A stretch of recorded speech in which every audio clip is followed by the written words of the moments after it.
warahmatullahi wabarakatuh. Selamat pagi anak-anak. Nah, hari ini kita akan belajar tema 6, subtema 2 dan pembelajaran 6. Nah, anak-anakku sekalian, coba perhatikan video berikut ini. Di desa tempat tinggal Beni, sedang diadakan pemilihan kepala desa. Beni bertugas menjaga adik di rumah, karena ayah dan ibu Beni ikut memilih di balai desa. Ayah dan ibu Beni telah mendapatkan haknya sebagai warga negara Indonesia, yaitu hak mengemukakan pendapat melalui pemilihan kepala desa. Hak ini termasuk hak dalam bidang politik. Sudahkah kamu mendapatkan hakmu sebagai warga negara Indonesia? Nah, hak mengemukakan pendapat dalam pemilu itu ada batasan umur, yaitu setelah berusia 17 tahun atau sudah menikah. Nah, anak-anakku sekalian, melaksanakan hak dalam pemilu itu sangat penting demi kesejahteraan bersama. Pertanyaan ibu, mengapa kita harus melaksanakan hak? Nah, untuk lebih jelasnya, perhatikan teks bacaan berikut ini. Mengapa harus melaksanakan hak? Pemenuhan hak warga negara Indonesia berkaitan erat dengan upaya pemerintah Indonesia dalam mencapai tujuan nasional Indonesia. Kamu tentu sudah memahami tujuan nasional Indonesia sebagaimana tercantum dalam pembukaan Undang-Undang Dasar Negara Republik Indonesia tahun 1945 alinea keempat. Untuk mencapai tujuan nasional, ditetapkan hak-hak dan kewajiban warga negara Indonesia dalam pasal-pasal Undang-Undang Dasar Negara Republik Indonesia. Hak dan kewajiban warga negara Indonesia hendaknya dilakukan secara seimbang, tidak boleh hanya melaksanakan kewajiban atau sebaliknya. Biasakan mendahulukan kewajiban daripada menuntut hak. Dengan demikian, akan tercapai kesejahteraan dan keharmonisan hidup berbangsa dan bernegara. Pelaksanaan hak warga negara Indonesia merupakan hal yang penting. Misalnya, pelaksanaan hak dalam pemilu. Pemilu merupakan kegiatan yang memilih orang untuk mengisi jabatan politik tertentu. Keikutsertaan warga negara dalam pemilu sangat penting untuk menentukan kebijakan dalam kehidupan berbangsa dan bernegara. Dengan pemilihan secara langsung oleh rakyat, diharapkan pejabat politik yang terpilih bisa melaksanakan amanah rakyat dengan menjalankan pemerintahan berdasar atas kedaulatan rakyat.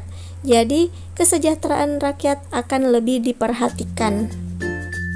Jadi, mengapa kita harus melaksanakan hak? Ada yang tahu? Iya, bagus. Karena dengan melaksanakan hak, kita turut membantu upaya pemerintah dalam mencapai tujuan nasional Indonesia. Nah, sekarang coba perhatikan teks bacaan berikut ini. Ya, dari teks bacaan berikut ini kita bisa menentukan kalimat utama dan gagasan utama dari setiap paragraf. Nah, Ibu kasih satu contoh, coba perhatikan teks bacaan yang tadi Ibu bacakan.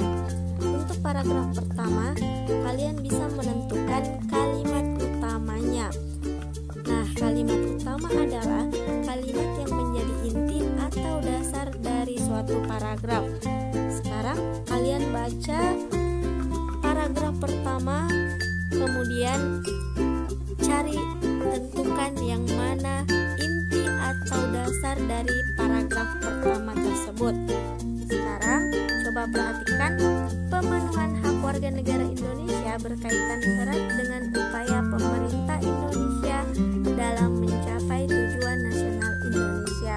Nah, inilah kalimat utamanya. Sedangkan untuk kalimat kedua, coba perhatikan, kamu tentu sudah memahami tujuan nasional Indonesia sebagaimana tercantum dalam pembukaan Undang-Undang Dasar Negara Republik Indonesia tahun 1945 alinea keempat. Nah, ini adalah kalimat penjelas. kalimat yang menjelaskan tentang inti dari paragraf tersebut. Nah, jika kalian sudah menemukan kalimat utamanya, kalian bisa menentukan gagasan utama berdasarkan kalimat utama tersebut. Jadi, gagasan utamanya yaitu pemenuhan hak warga negara Indonesia. Nah, masih berkaitan dengan pelaksanaan hak. Kalian juga mempunyai hak dalam memelihara dan mengembangkan nilai-nilai budaya bangsa Indonesia. Kalian bisa melakukannya dengan cara mempelajari sebuah tarian daerah. Nah, sekarang amatilah gerak bentuk tari tunggal berikut ini. Gerak tari berikut merupakan lanjutan dari gerak tari pada pembelajaran 4. Gerak ini bertemakan kepahlawanan. Yang pertama, berlari-lari kecil membuat lingkaran ke kanan lalu ke kiri. Kemudian, meluruskan tangan ke kanan dan kaki kiri ke arah kiri jinjit.